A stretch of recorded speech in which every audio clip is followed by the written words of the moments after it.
Estimado Jorge, buenas noches, bienvenido. ¿Cuál crees que consideras desde CONFIEP son los temas prioritarios, claves, que deben incluirse en la agenda de este nuevo gobierno, que es corto, que es breve, pero que es también fundamental para la sostenibilidad del país en los próximos meses? Este gobierno tiene tres tareas fundamentales, ¿no?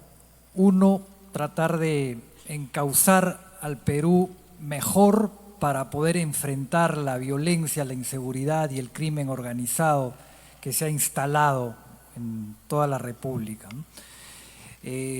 Para eso necesitamos fortalecer los sistemas de inteligencia, pues los expertos lo dicen. Para combatir bandas, para combatir crimen organizado, no es el crimen común que había hace 50 años, donde el delincuente actuaba solo, ¿no? Hoy día es crimen organizado, donde desde un teléfono que a veces no está ni siquiera en el país, un líder de la banda es el que articula, es el que coordina y dice qué cosa es lo que hay que atacar, cómo atacar, y además esos teléfonos los cambian permanentemente y se ha vuelto mucho más sofisticado, ¿no? Entonces se necesita un buen servicio de inteligencia, pero eso no se hace de la noche a la mañana, ¿no? Hay que preparar gente y hay que dotarla de logística, de equipamiento para que hagan bien su trabajo. Esa es la tarea fundamental, pero además tiene que, como número 2, garantizar un proceso electoral limpio, transparente, inmaculado, ¿no? Que no quede un ápice de duda sobre ese proceso electoral. Es una función fundamental de este gobierno de transición. Y uno tercero es mantener los números macroeconómicos, que son el gran activo del país. Si nosotros no tuviéramos esas cifras macroeconómicas y ese manejo tan pulcro, tan adecuado que se ha llevado sobre la economía nacional a través del Banco Central de Reserva por los últimos años, la verdad que estaríamos en una situación dificilísima, ¿no? Con el crimen desbordado, con una institucionalidad muy, pero muy débil hoy en día, y si no tuviéramos fundamentos macroeconómicos sólidos, la verdad que sería muy difícil. Pero hay que mantenerlos y tenemos que estimular y estar atentos, estar vigilantes ante las propuestas populistas que salgan del Congreso, que pueden deteriorar ese gran activo que tenemos, ¿no? Que pueden hacer que el déficit fiscal se dispare o crezca y ya no tenemos ese déficit fiscal controlado que es parte de esos números macroeconómicos que nos respaldan. Así que tiene fundamentalmente esas tres tareas, ¿no? Pedir que mejoren las instituciones públicas y que se reinstitucionalice de forma adecuada el país. Creo que es corto tiempo, creo que necesita un mayor consenso, creo que necesita un gobierno más fuerte con una representación parlamentaria más grande. Creo que eso tendría que hacerlo un próximo gobierno y creo que esas tres tareas son fundamentales. El Perú tiene un gran potencial para crecer, más allá de la base macroeconómica de la que ya hemos hablado. Tenemos para crecer en agro, en minería, como ya se ha dicho en las exposiciones anteriores, haciendo la quinta parte de las represas y de las irrigaciones que necesitamos hacer en el país. Multiplicamos nuestra agroexportación de 500 millones a 12.500 millones en algo más de 12 años. Imagínate si hiciéramos todas las irrigaciones que están en cartera y los 64.000 millones de dólares en proyectos enterrados que nos hacen el llamado pues a esa antigua frase de el mendigo sentado en un banco de oro. No puede ser más evidente con esos 64.000 millones de dólares de cartera de proyectos enterrados que no sacamos adelante, que no logramos hacer producir porque nos demoramos pues 15, 20, 30 o 40 años que un proyecto minero vea la luz. Así que hay un gran potencial. Creo que el próximo gobierno tiene que alinear mucho mejor las cosas, porque tenemos que aprovechar ese potencial y claro que podemos aspirar a crecer al 6, 7%, 8% nuevamente y sacar al 29% de peruanos que aún queda de la pobreza en 10, 15 años sin ningún problema. Pero el gobierno tiene esas 3 tareas fundamentales, el actual gobierno. Jorge, muchas gracias. Para hacer la síntesis, garantizar un proceso electoral pulcro, inmaculado, transparente, que haga que la ciudadanía recupere la confianza. Segundo, cuidar el tema macroeconómico, que es, creo que, una de las únicas alegrías que hemos tenido los peruanos ante tanta incertidumbre. Y tercero, el tema de la seguridad a través de la inteligencia. Es poco, es cierto, coincido contigo, lo que se puede hacer en 6 meses, pero también puede sentar las bases, ¿cierto?, de lo que va a venir en un futuro gobierno. Gracias, Jorge. Se ha hablado de competitividad en este momento, ¿cierto?, y que es la clave para el desarrollo del país y la atracción de inversiones. ¿Cómo crees que podemos lograr las regiones del norte del país para ser más competitivas y de esa manera también atraer más inversiones? A ver, la competitividad pasa por varios factores, no vamos a mencionar los principales. Uno es educación, sin duda, tenemos que tener una muy sólida educación, tenemos que tener buenos colegios, buenas universidades, una educación orientada al trabajo que se necesita en las zonas donde se da esa educación.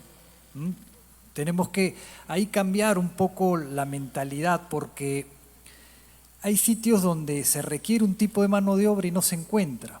Y hay veces que se requiere un tipo de mano de obra que no se encuentra a nivel nacional siquiera, ¿no? Tenemos que reorientar nuestra educación y por supuesto hacerla mucho más potente, ¿no?, tanto al nivel de educación primaria, secundaria como universitaria. Y el otro tema clave de la competitividad es sin duda la infraestructura, ¿no? Tenemos un retraso en la infraestructura nacional gigantesco, ¿no? Yo diría que tenemos una atrofia para desarrollar nuestra infraestructura, ¿no? 44.000 millones de soles en obras paralizadas y eso obedece a un fenómeno también muy peruano de los últimos años en el cual tenemos un problema. Se presentó el problema de la corrupción y los casos Lava Jato y sobrereaccionamos, ¿no? Sobrereaccionamos, le ponemos controles a todo, le ponemos revisión a todo, le ponemos más procesos a todo, más filtros a todo y terminamos paralizando el país, ¿no? Terminamos teniendo un sistema de contratación pública que no funciona, ¿no? Y como tenemos un sistema de contratación pública nacional que no funciona, tenemos que recurrir a otros mecanismos y tenemos que llamar a los gobiernos extranjeros, al gobierno inglés, al gobierno coreano, al gobierno francés, para que hagan nuestro trabajo, para que hagan nuestra tarea, porque nosotros no lo podemos hacer. Y no lo podemos hacer no porque los funcionarios peruanos no tengan la capacidad de hacerlo, sino que le han puesto tanta traba, tanto requisito, tanto problema para poder desarrollar eficientemente su trabajo que no lo pueden hacer. Entonces contratamos con un gobierno francés o un gobierno coreano con otras formas de contratar mucho más ágiles que ellos sí lo pueden hacer, ¿no? Entonces tenemos que resolver ese problema de infraestructura que es vital para la competitividad, la conectividad, como bien se ha dicho, de las regiones con los puertos, de las diferentes regiones para comerciar y para exportar al mundo, son sumamente importantes, ¿no? Pero además, y con esto termino, tenemos que tener una visión de nuestra infraestructura, ¿no? Escuchamos a los candidatos hoy día o algún iluminado que dice que va a ser el tren de Tumbes a Tacna, ¿no? Tenemos 10 años haciendo el metro de Lima, o más, o 15 quizás, no tengo el tiempo exacto.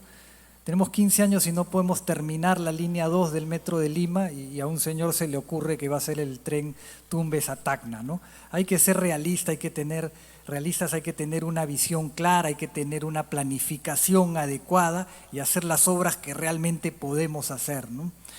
Y esas obras que podemos hacer tenemos que terminar nuestra red de carreteras. Si es un escándalo que no podamos terminar la autopista del Sol, y sí tenemos que hacer nuestras obras de irrigaciones, terminar, por supuesto, Olmos, terminar Chavimochic, hacer Chenecas, hacer Alto Piura, cosas que sí se pueden hacer y que sí se deberían hacer en tiempos adecuados. Gracias, Jorge, muchas gracias. Creo que has dado en las claves para ser más competitivos y atraer más inversiones. Estimado Jorge, ¿qué tipo de liderazgo público y privado necesitamos para reconstruir la credibilidad e impulsar agendas regionales de desarrollo?